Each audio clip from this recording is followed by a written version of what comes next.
Air merupakan sumber daya yang wajib dinikmati oleh banyak halayak tanpa harus terpungut biaya-biaya apapun. Namun, air yang ada pada saat ini banyak diolah dan dikemas untuk diperjualbelikan, sehingga air bersih pada saat ini menjadi sesuatu yang berharga bagi kita. Lantas di mana posisi air bersih yang dapat kita nikmati tanpa harus mengolah dan dikemas dan bisa bermanfaat untuk kebutuhan kita bersama?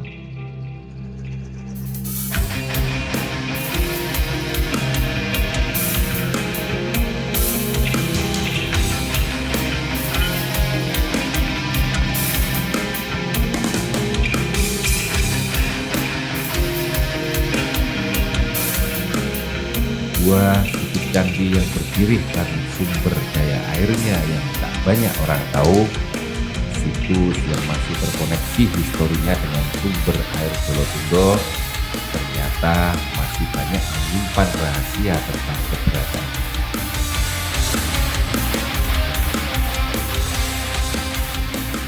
Situs ini diberi nama Candi Belahan atau Sumber Tetek. Sebuah penamaan tempat yang unik yang membuat kita penasaran tentunya. Tak hanya memberikan kesan, tapi juga menuai pesan, sekaligus memberikan manfaat yang tak tertanggalkan. Kita pun merasa penasaran untuk mengunjungi Candi Belahan. Akhirnya kita pun mempersiapkan diri untuk bersiap melakukan kunjungan kita ke Candi Belahan atau Sumber Tetek yang terletak tak jauh dari Gresik. Ya, kurang lebih 30 menit perjalanan untuk bisa sampai ke tujuan.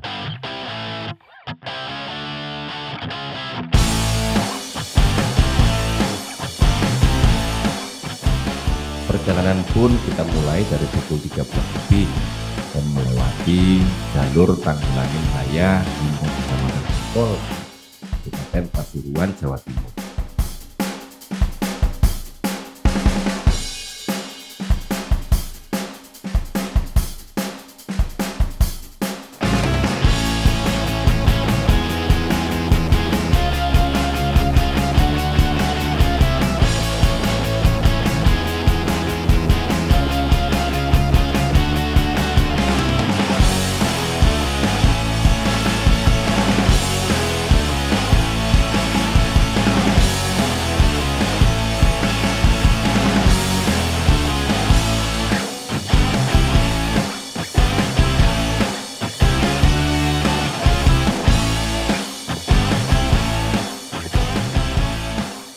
Jembatan inilah yang menjadi batas antara Kabupaten Sidoarjo dengan Kabupaten Pasuruan atau batas selatan Sidoarjo.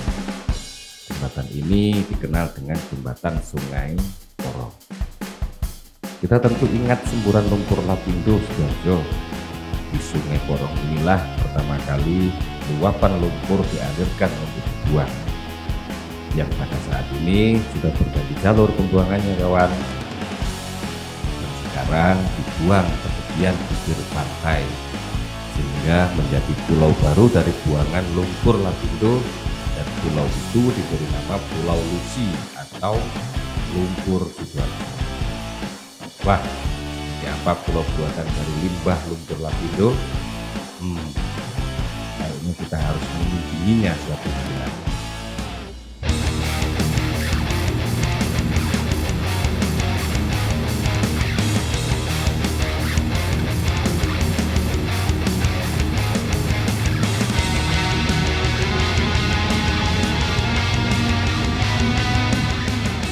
Pun telah melintas di Kabupaten Pasuruan atau di Kecamatan Jempol dan menuju ke lokasi Candi Belahan. Seperti yang kita lihat, jarak tempat tinggal ternyata cukup jauh dari jalan raya dan kita melewati gunung yang telah dibilang dan dibuat jalan yang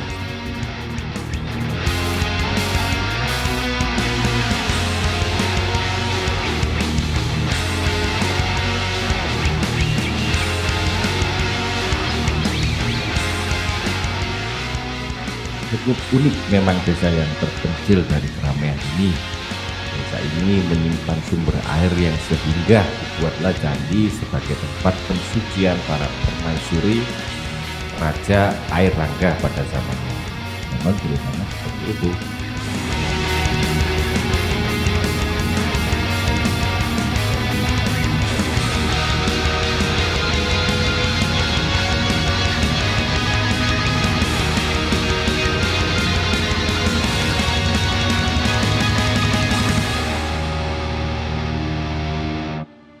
Di desa tempat berdirinya situs Candi Belahan ini ternyata terdapat eksplorasi sumber daya alam.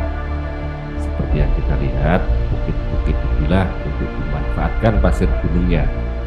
Wah, bisa habis gunung lama-kelamaan dikikis oleh eksploiter sebagai lahan bisnisnya.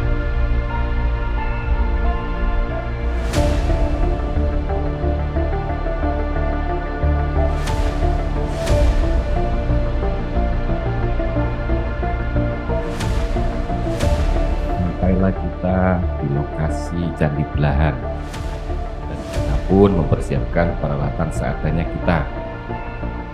Dan seperti biasa, sebelum kita masuk ke lokasi Candi Belahan, ngopi dulu kita untuk relaksasi sambil menyiapkan peralatan.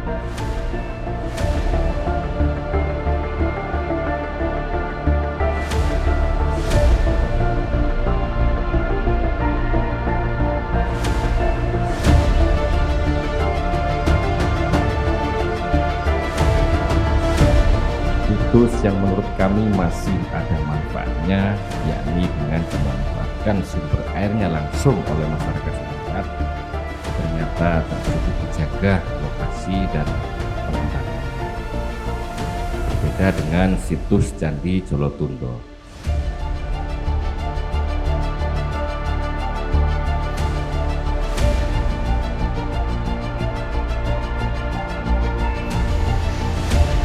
Candi Belahan atau lebih dikenal dengan Candi Sumber Tetek.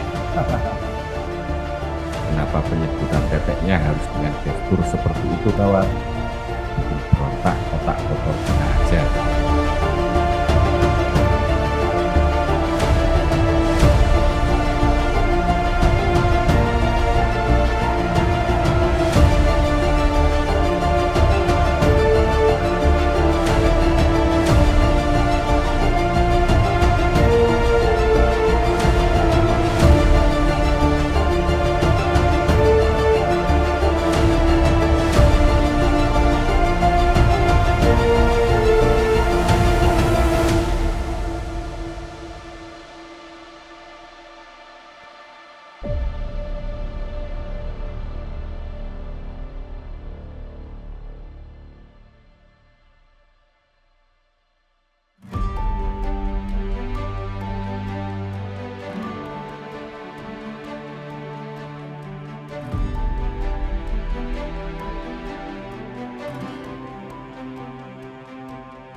Candi yang dibangun oleh Raja Air Langga terdahulu ini ternyata juga menyimpan khasiat akan sumber airnya bagi masyarakat yang mempercayainya. Ini dipercaya bisa membuat awet muda jika mandi di sumber ini.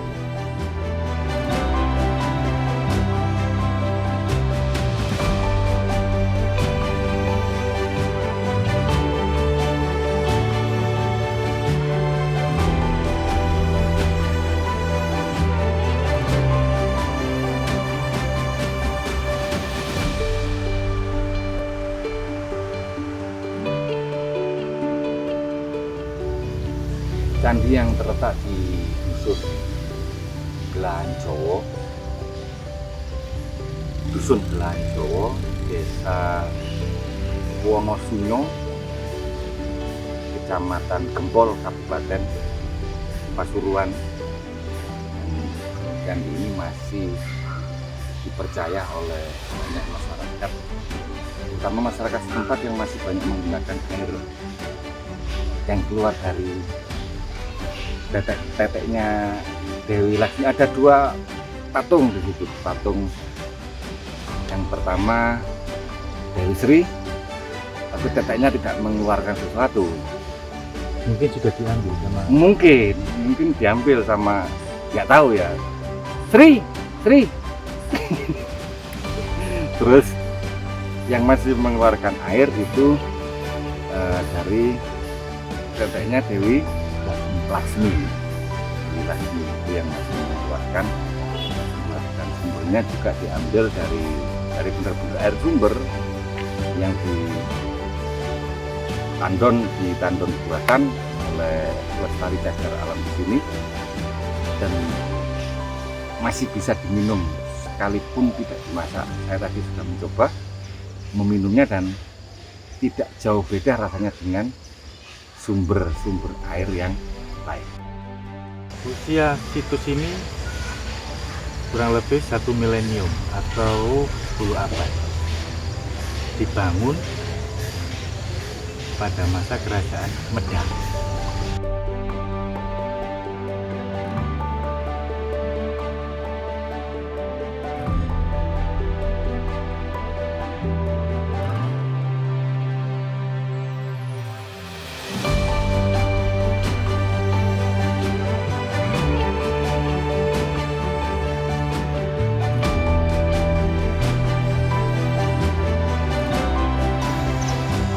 Candi Belan atau Candi Sumber Jaya ini terdapat patung sebenarnya seperti yang digambar kita. Itu cuma ada 2. Jadi patungnya sebenarnya ada 3. 1 patung Dewi Sri yang sumber, terus yang kedua patung Dewi Laksmi. Ada yang tepat di tengah-tengah itu patung dari Wisnu yang sedang menaiki burung Garuda. Tapi entah kemana patungnya sekarang, tapi berdasarkan sumber, patung itu dijaga atau dirawat pindah tempat oleh Lestari Cagar Budaya Provinsi Jawa Timur, di tempatnya dimuseumkan seperti itu.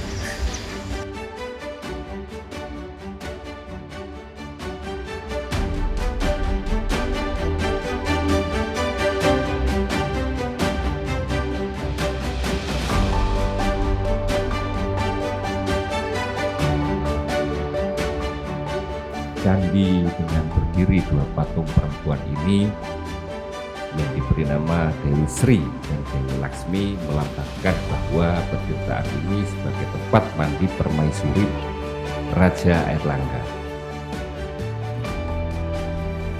Lokasi candi yang relatif sulit untuk dijangkau oleh para pengunjung serta kurangnya pengembangan dari Pelestari Cagar Budaya terhadap situs ini membuat Candi Belahan tidak begitu populer. Berbeda dengan Candi Jolotundo yang lebih populer di masyarakat. Padahal yang mendirikan candi pada saat itu sama-sama keluarga dari Prabu Airlangga.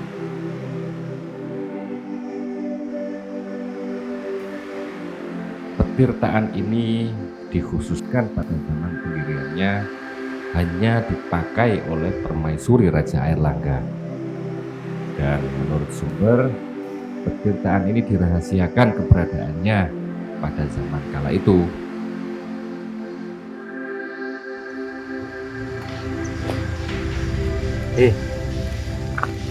Apa kok candine jenenge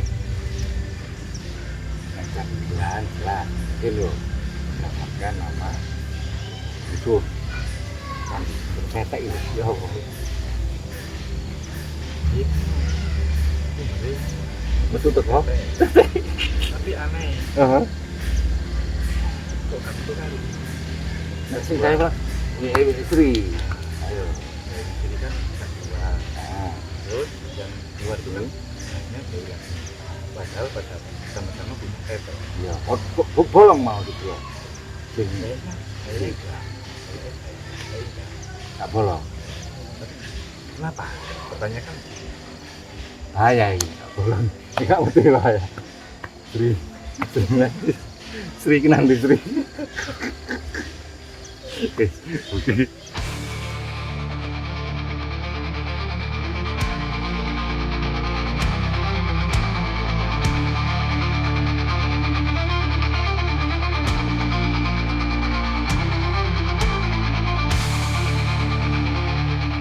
Bukaan atau candi ini berada di tengah-tengah desa dan bukit yang sepi dengan akses jalan yang hanya bisa dilalui satu arah kendaraan roda 4. Situs yang kami kira mistis untuk keberadaannya ini serta lingkungan masyarakat sekitar yang sangat menjunjung tinggi nilai budaya religius sehingga membuat tempat ini terasa dingin di hati kami.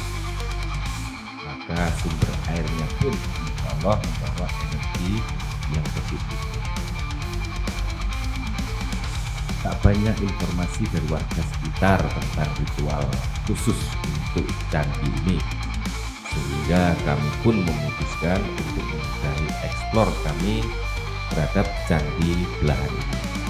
Dan kami pun memutuskan untuk kembali pulang ke base camp dengan kurangnya informasi dari warga sekitar.